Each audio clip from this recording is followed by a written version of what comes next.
Today we're heading back to January 13th, 1973 for MusicGoldmine.com's Top 10s Revisited to count down the top 10 songs. This was a golden age of pop and rock with a healthy dose of soul and funk.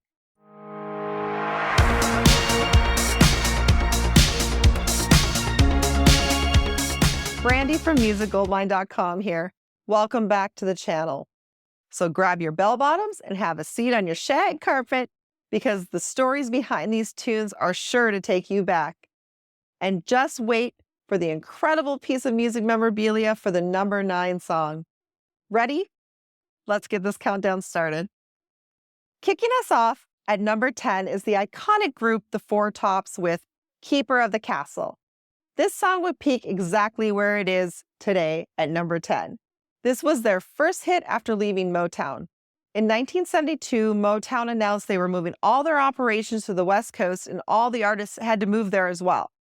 Many of the older acts, such as the Four Tops, said, no way, and they signed with ABC Dunhill, but the group would actually return to Motown in 1983.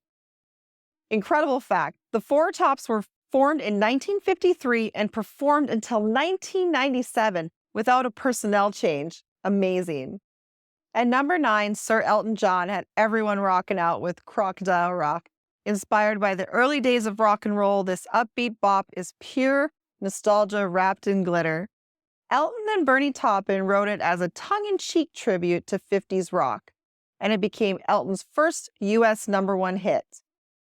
It has never been the pair's favorite song, and in fact, Elton only continued to play it live because he recognized how much the fans love this tune. This song would go platinum in the United States, selling over 1 million copies. We have a rare record award from 1973 for Don't Shoot Me, I'm Only the Piano Player, which features Crocodile Rock. This is a rare white mat award, which is the oldest and most prestigious of the record awards. Next at number 8 is Curtis Mayfield with Superfly, a funky, socially conscious anthem from the legendary blaxploitation film of the same name. Mayfield wrote the entire soundtrack, which became even more famous than the movie. The soundtrack will be certified gold, selling more than 500,000 copies. Its gritty bass line still inspires artists today and has been sampled by the Beastie Boys, Notorious B.I.G., and Nelly. Mayfield is one of the rare double inductees into the Rock and Roll Hall of Fame, as a solo artist and with the group The Impressions. Now at number 7 is Johnny Rivers with a song title that sounds like a medical diagnosis and a dance move. Rockin, Pneumonia, Boogie, Woogie, Flu. This track was originally a hit in 1957 for Huey Piano Smith, but Rivers' version brought it back with a funky, piano-driven flair that had everyone grooving. It's infectious, but in the best way possible. Johnny's version would also be certified gold, selling more than 500,000 copies. He played his last show at age 80 in 2023 before retiring. At number 6, we've got a little rock and roll rebellion with Loggins and Messina's Your Mama Don't Dance. This song captured the teenage spirit of the 70s, reminding everyone that sometimes parents just don't get it. This track became a hit again in the 80s when the band Poison covered it, taking it all the way to number 10. Talk about a generational jam. This was just one of many hits written by the duo of Kenny Loggins and Jim Messina. It would end up reaching number 4 and would be certified gold. It would be Loggins and Messina's biggest hit and their only gold single. Next at number 5, Donna Fargo with Funny Face. Donna Fargo charmed her way into the top 10 with this sweet country pop crossover that she wrote, a song that's part love letter, part sing-along. It proved Fargo wasn't just a one-hit wonder. Even though she would peak at number 5 on the pop charts, she would take this song also to the top of the country charts. Funny Face was also certified gold, selling over 500,000 copies. Incredible fact, she was a former English teacher before pursuing music as a career, and now she's a published author and even has her own line of successful greeting cards. At number 4, Gilbert O'Sullivan delivers a heartfelt ode with Clair. But here's the twist. It's not a romantic song. but an innocent ode to his manager and close friend's daughter. It would peak at number 2 and go on to sell over 500,000 copies and be certified gold. Worldwide, O'Sullivan's charted 16 songs and was honored with the Ivor Novello Award for Songwriter of the Year in 1973. Sliding into the third spot is Billy Paul's scandalously smooth anthem, Me and Mrs. Jones.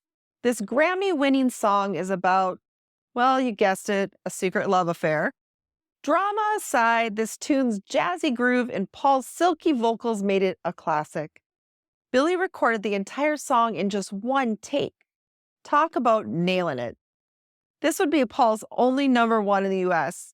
He would go on to win Best R&B Vocal Performance Male at that year's Grammys. The song would also be certified gold for selling more than 500,000 copies.